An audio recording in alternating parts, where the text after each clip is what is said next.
What makes a person of interest? Coach Micheal Burt cuts to the chase, interviewing some of the biggest names in the world. How do they think? What makes them tick? What are their thought processes? And how they became a person of interest. Hey guys, I'm Coach Micheal Burt, the Super Coach. Every month, I like to spend time with people of interest. We believe people of interest are must-haves versus nice-to-haves. We believe there are people that are moving the world forward. We believe that there are people that are inspiring us. They've got knowledge, they've got skill, they've got desire, they've got confidence, they've got networks, they've got connectivity, and they've got something really special about them. As many of you know, I grew up as a young basketball coach and a young basketball point guard, and I used to sit at home at night and watch. I still remember sitting on the edge of my bed watching Michael Jordan score 63 points and all of those things. And man, I watched how good he was. And I didn't know at that time, growing up, that he had a person that he worked with, that he had a personal coach, that he had a person that was helping him, not only physically, but mentally and emotionally. Only later in life would I meet that coach after reading a book called Relentless, and then become friends and ultimately doing events together. And that person I've got today on Person of Interest, and that is Mr. Tim Grover. And if you don't know who Tim Grover is, I don't know where you've been, because he's one of the hottest thought leaders in the world. He's very unique. And when I say very unique, when you read his Relentless book, the world is not relentless enough. And I think one of the things he's bringing back is this mental and emotional toughness, and activating the prey drive in people to go out there and really see something and go get it. So Mr. Tim Grover, welcome to Person of Interest. Oh, Michael, it's an honor to be here. Thank you so much. You know what? That's one of the best introductions I ever got. When you were talking about that, I was like, man, who's this person he's talking about? Well, I'll tell you this, and I want, you know, we talk a lot in my coaching program about prey drive. I heard this a couple years ago from a guy named Bob Samara, who was a big psychologist, and he talked about it's very active in animals. Like, people measure prey drive in dogs, right? And a properly trained dog has a high prey drive, which means this ability to go get something. And when people ask me about you, they always ask me, like, what does Grover do for you? And I'm like, man, there is something about this guy that every time I'm with him, it activates that prey drive. And I just want to go get things, and it activates the relentless part of me. So I want to go back a little bit, Tim, in your career, and I want you to talk about, like, where did this thing originate? Because I've heard the early stories. How did you get into the business of training people? How did you end up with Michael Jordan? I mean, go back and talk a little bit about that story, because I don't think everybody knows that story. Sure. Well, you know, I have a master's degree in exercise science. I have a bachelor's degree in kinesiology. So this is actually what I wanted to study. And when I went to school, I told people, oh, I'm majoring in kinesiology. And they really didn't know. Everybody didn't know what it was. I told them it's in the health industry, and everybody said, "Oh, you're going to be a gym teacher, or you're going to be working in an intramural department." I said, "No." I said, "My goal is to train professional athletes." And I kept telling myself and kept telling that over and over again. So once I graduated, I was like, I had all the knowledge. I had a lot of knowledge in my head. I won't say I had all the knowledge, but I didn't have any practical experience. You had some practical experience. You know, back when I went to college in the 80s, it was more you sit down in a textbook, and that's how you learn. And the actual practical experience wasn't quite as prevalent as it is now. So what I did was I actually took a job at a local health club, making $3.25 an hour, because that's what minimum wage was back then. And so I can brush up on my craft of actually training, the practical part of working with individuals. Because, you know, you just can't go from reading a book and say, hey, I'm going to go train these elite athletes. You have to work on your craft. And when you talk about that prey drive, nowadays people don't want to go through that step. They just want to go right to the top. And what happens when you go, if you think you go right to the top and you haven't done those necessary steps to get to the top, it's almost guaranteed that you're going to crash down. It's almost a guarantee. There's very few people that can do that. So I took time, worked with every possible athlete I could think of. I would talk about recreational tennis players, you know, just people that wanted to get into shape, basketball, football, kids, you name it. Just making my mistakes, learning what I can do. Then I saw an article in a paper saying that Michael Jordan was tired of taking the beating from the Detroit Pistons and wanted to get physically stronger. So what I did was I wrote letters. I was like, okay, I wrote letters out to every Chicago Bulls basketball player during that time. There was 15 players on a roster. I sent out 14 letters. The one letter I didn't send out to was to Michael Jordan. Because in my mind, I was like, okay, he's already the greatest. He's going to be on the top. Why would somebody who's already at an elite level want help? You know, because that's how you think. That's how people are taught. They're like, oh, they're so good, they don't need any help. All right. I got one response back, and it was from the one person who I did not send a letter to. He reached into somebody else's locker and like, hey, this thing sounds interesting. He gave it to the athletic trainer. He gave it to the team doctor at that time and said, hey, find out what this is about. So those two individuals called me up, and I had, you know, they put me through 3 months of different information. And I actually thought, I knew they worked for the Bulls, so I actually thought they were considering me for a job with the organization. So it was not only a knowledgeable, it was not only a mental test, but it was also putting me through different physical stuff, if I knew the body, if I knew how to work, and all injuries and all this other stuff. And then 3 months later, they said, hey, we want you to go to this particular address.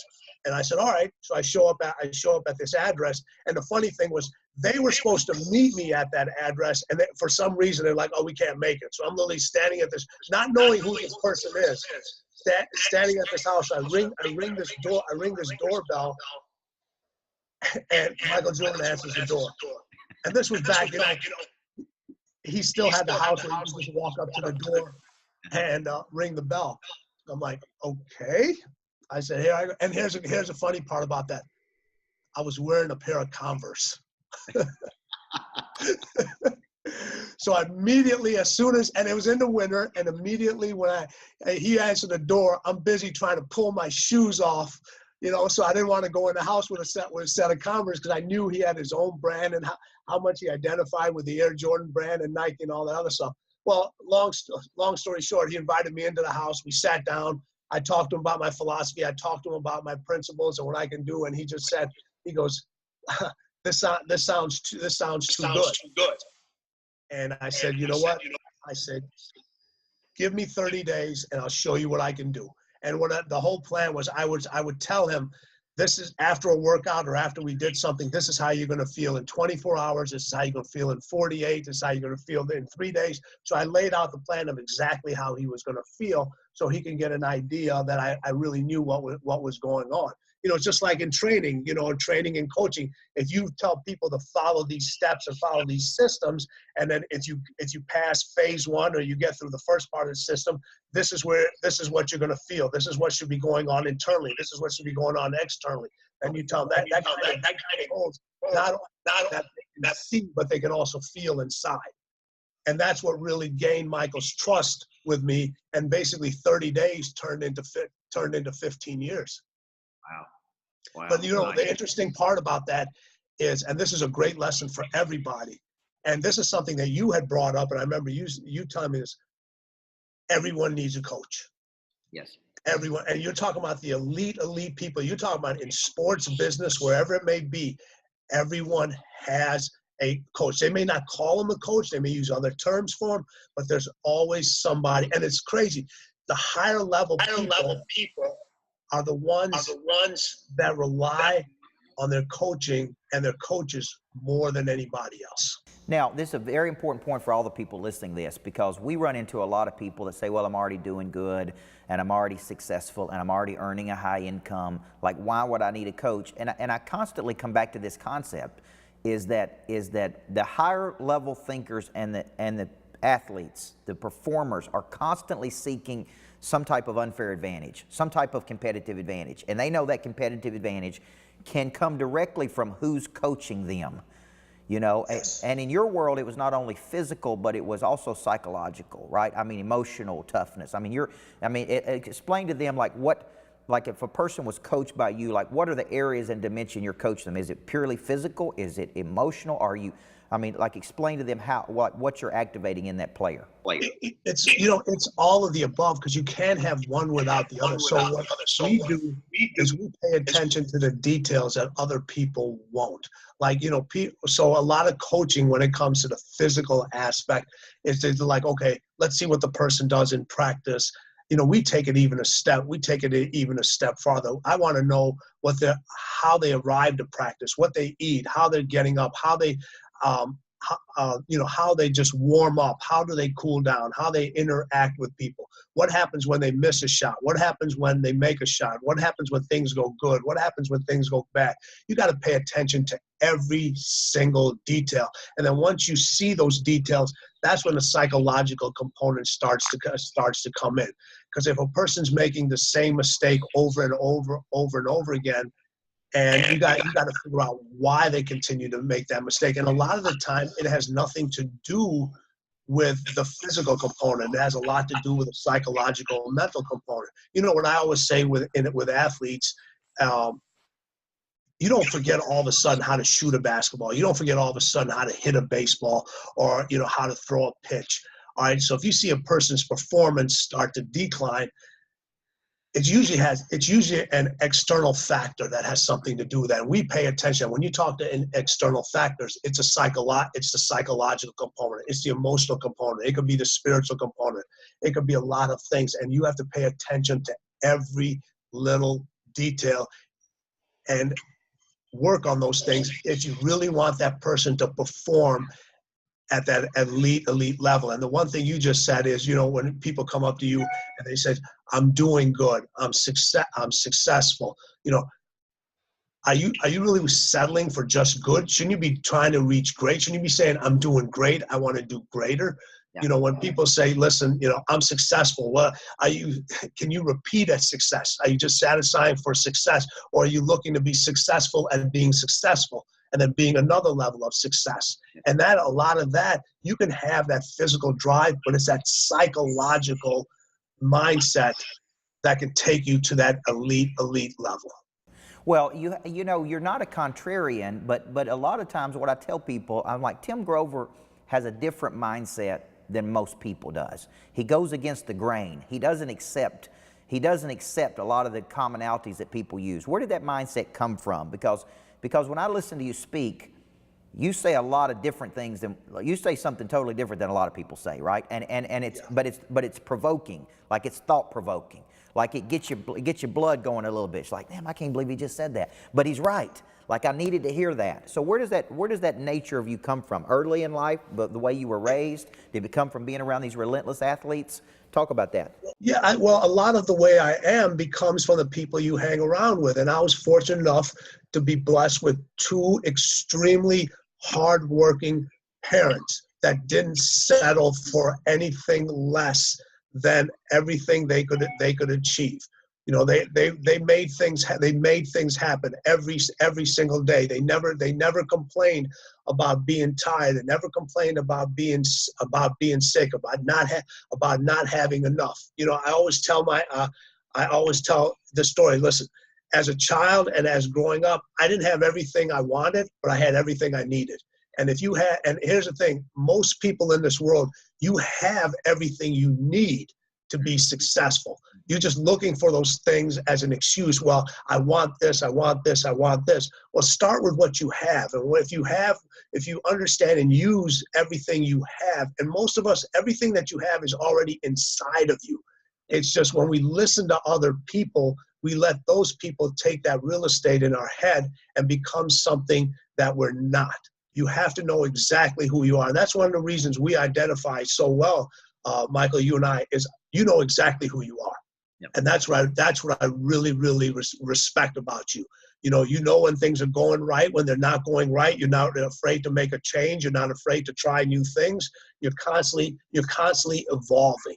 And then when you have that relentless drive from your upbringing, and you've done things. Here's the issue now with nowadays is a lot of people are out there in spaces that haven't done anything. They just have a lot of followers.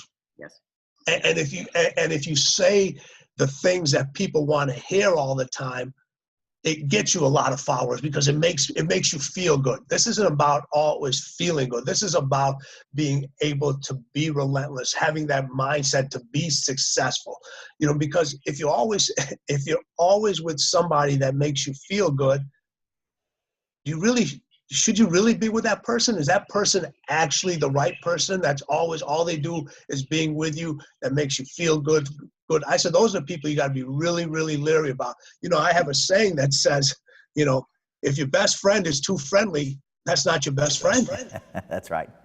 Yeah, that's right. All right, talk to me about the lessons you learned by observing these athletes, because, you know, I've heard you talk about how early they came in, how late they stayed, how much harder they worked than a normal athlete, how many more hours they put in.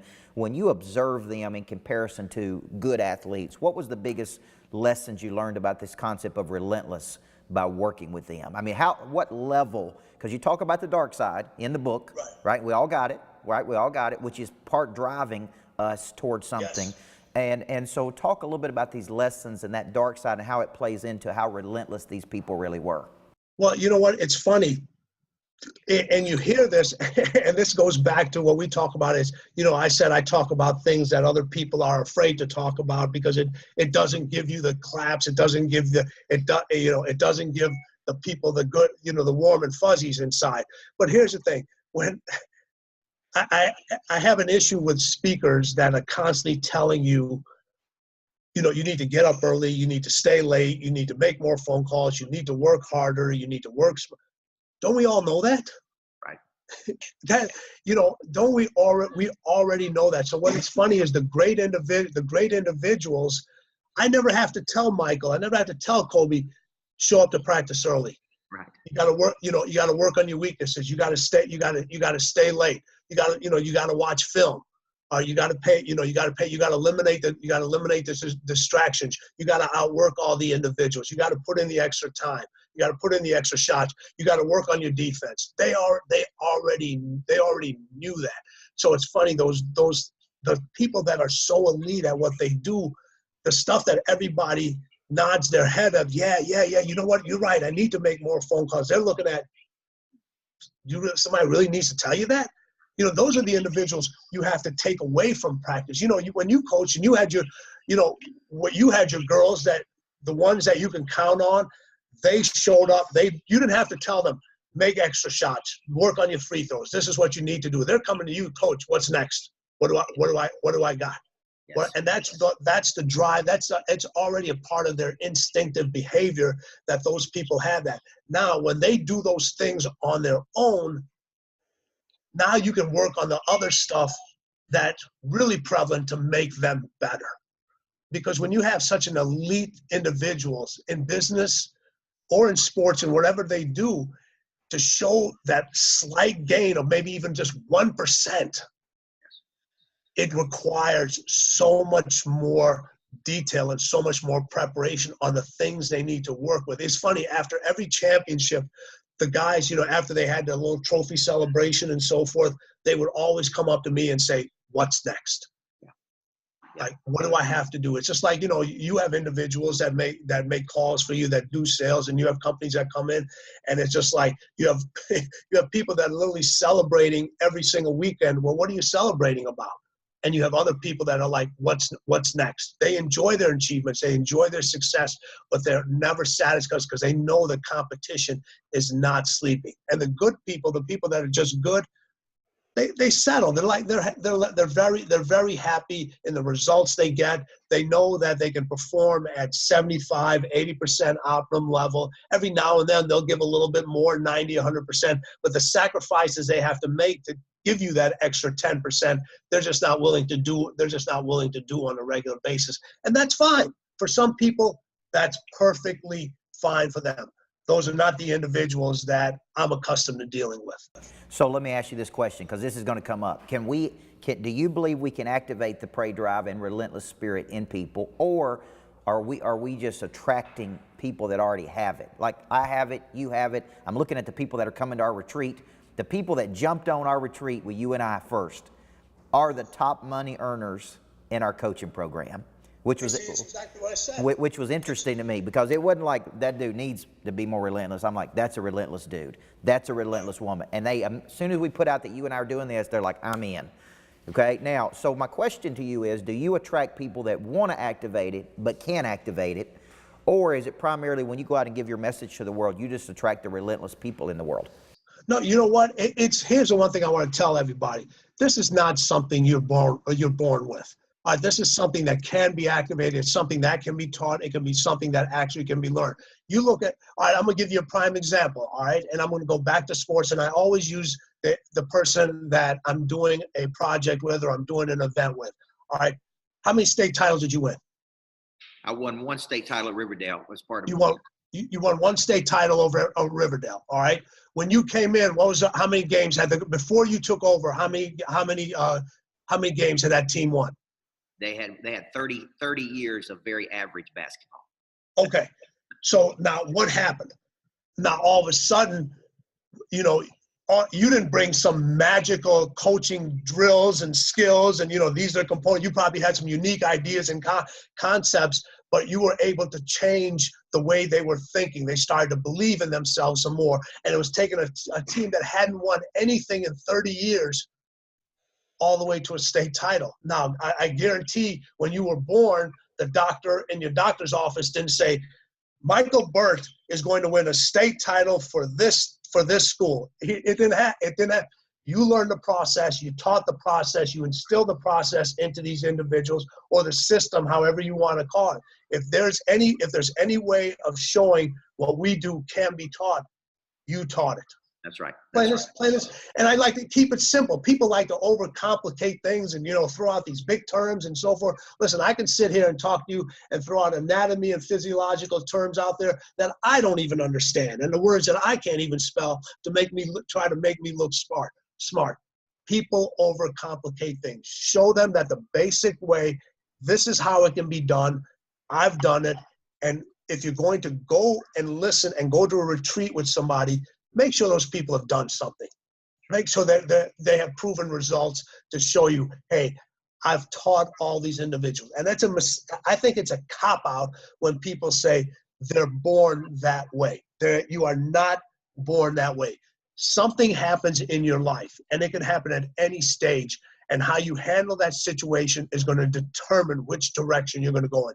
Did you see that challenge and you fought it and figured out how to make things happen? Or did you just did you just curl up and just say, I can't handle this and start blaming other people? And then what happens is you constantly start blaming other people. At some point, you have to understand that your success and failure is mostly on you.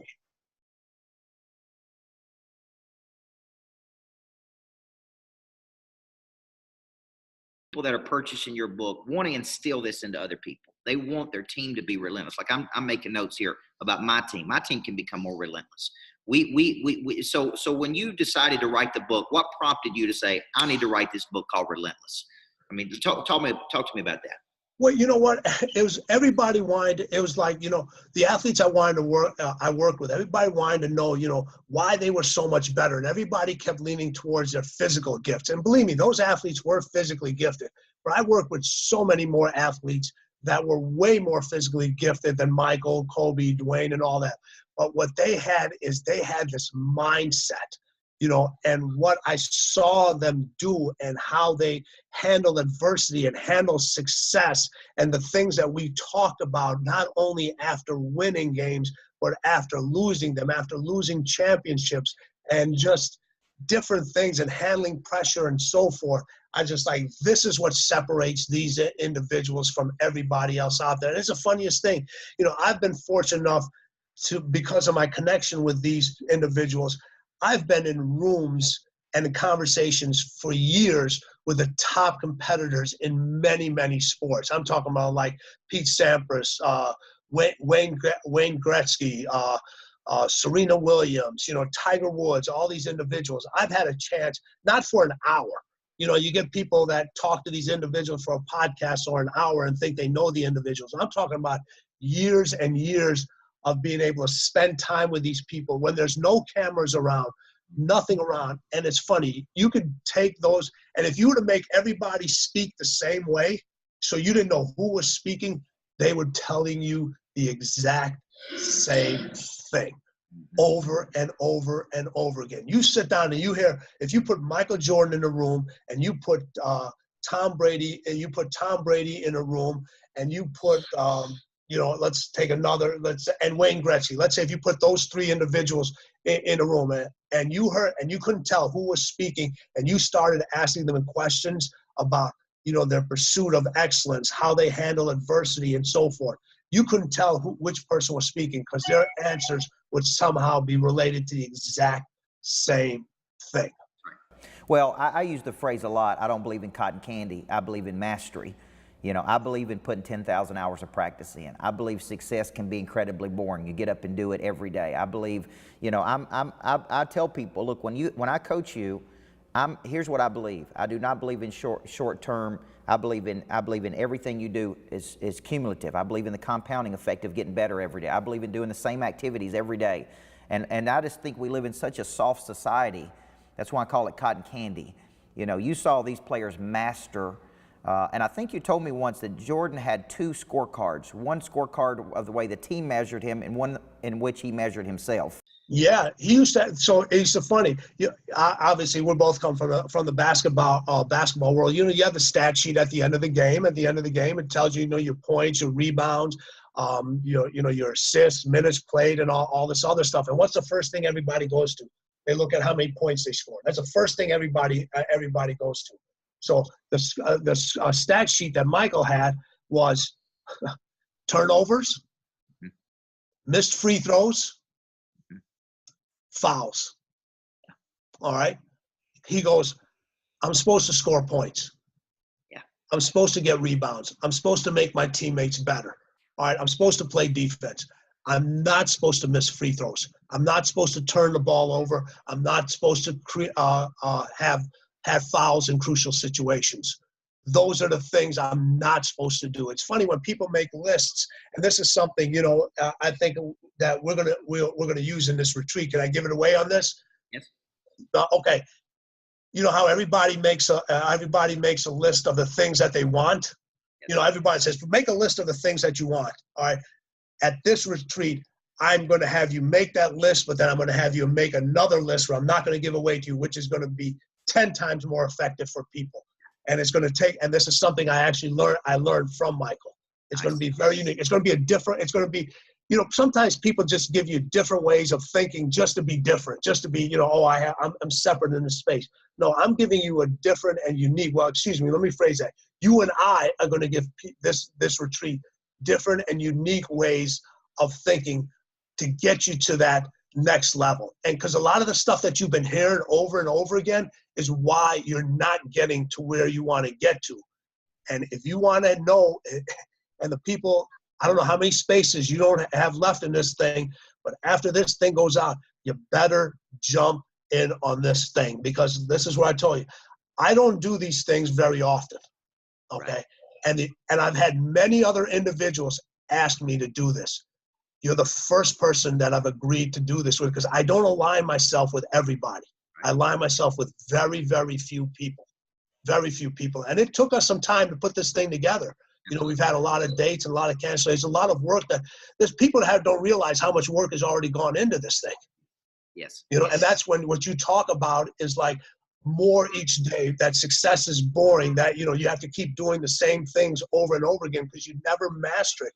And the other thing, when you talk about the stat sheet, for 15 years, Micheal started every single practice with a chest pass. Yeah. With a basic chest pass. What's that? The most fundamental principle of basketball. All right. And because he's like, I have to master the foundation. I have to master the fundamentals. People always want to skip that. They want to skip that portion. And that's something I really want to talk about when we do our retreat together. You've gotten away from the foundation and the principles that actually work. Now, when you think about this system, you really put this together, and you've got an online training system, right, that lots of businesses are purchasing. And what I really like about this is it inspired me. I was giving away a lot of content, putting it out there, but I didn't have it packaged in a system. And I think that's important, that the Relentless System is a series of actions that you take, right? And they're all highly important. But talk a little bit about how the system works in conjunction with each other to really get you to a much higher level. Well, first thing, you have to follow the system. People want to skip things. It's just like, you can't You can't read chapter 1 in a book and then go all the way and say, I'm only going to read the last chapter. You miss all the portions in the middle. The other thing the Relentless System does, it holds you accountable. It holds you accountable. A lot of systems out there don't hold you accountable. This thing holds you accountable. And if you're not going to hold yourself accountable, it allows somebody else to hold you accountable. And what it does, it slowly starts to change the way that you think. It slowly starts to change your mindset. It doesn't happen in one day. I always say repetition, repetition, repetition. That's the way you get better. That's the way you learn things. That's what the system allows you to do.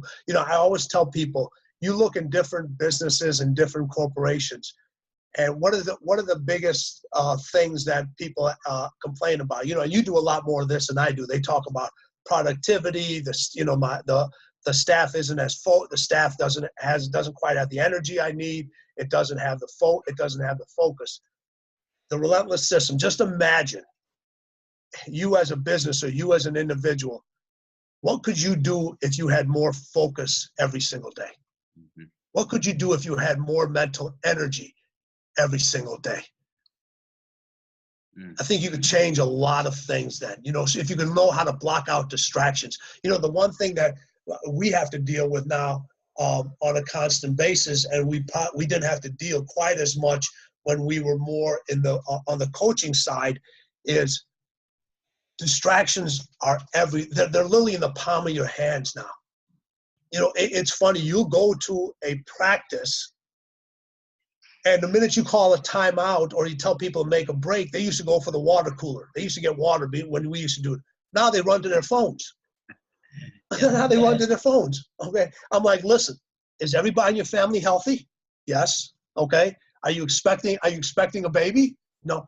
There's nothing that's that important on your phone that can't wait until we get done with what we have to do. Because if you see people constantly going back and forth, they're not in the moment. And what do most successful people do? People that make your sales call every single day, the people that produce the highest numbers, the people that get the results over and over again, they're in that moment every single day.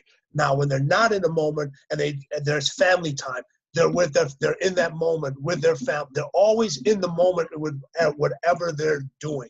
They give the maximum amount of mental focus and energy to that moment.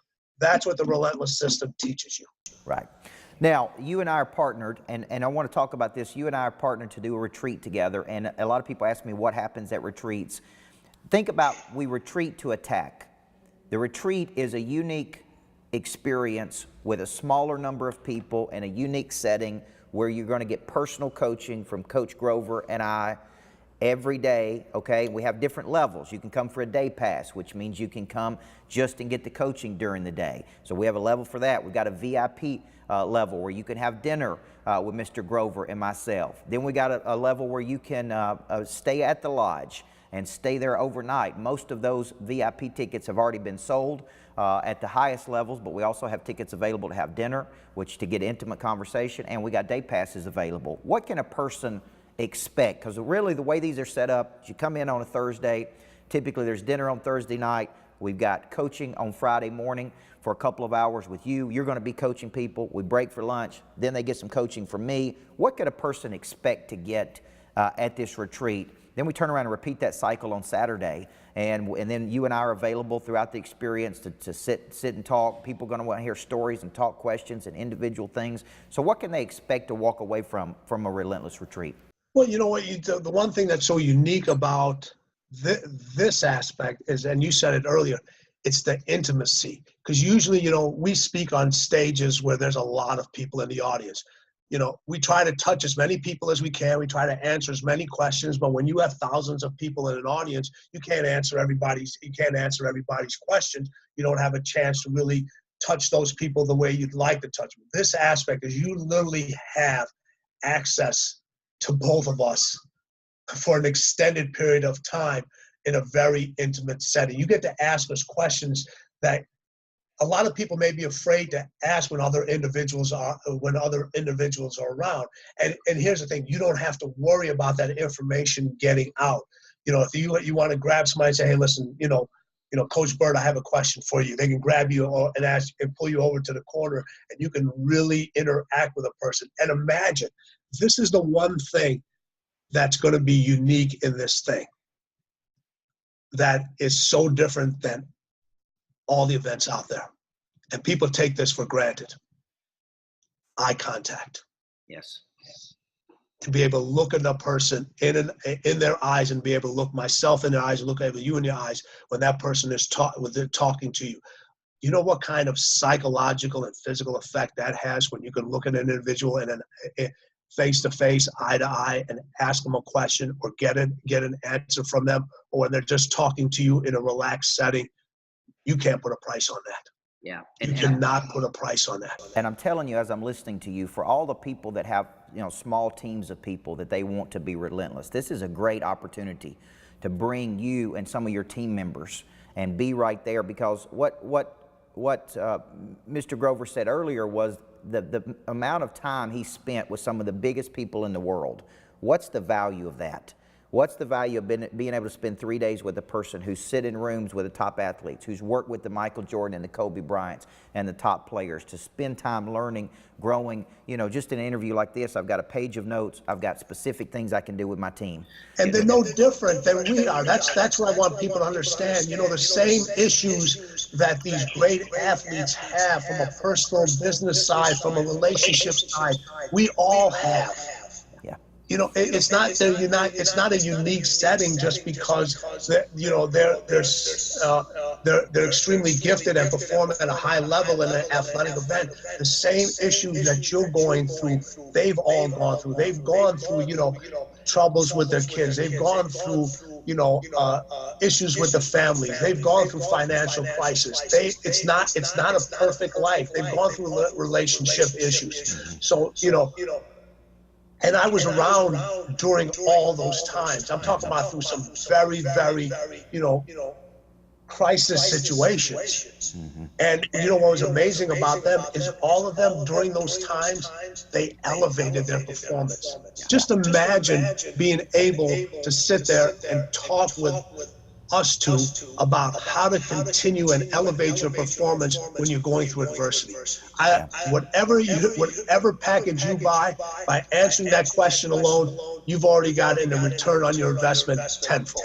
Yeah. And you get from all over the world. Can I buy you a cup of coffee? Can I pick your brain? Can I spend time with you?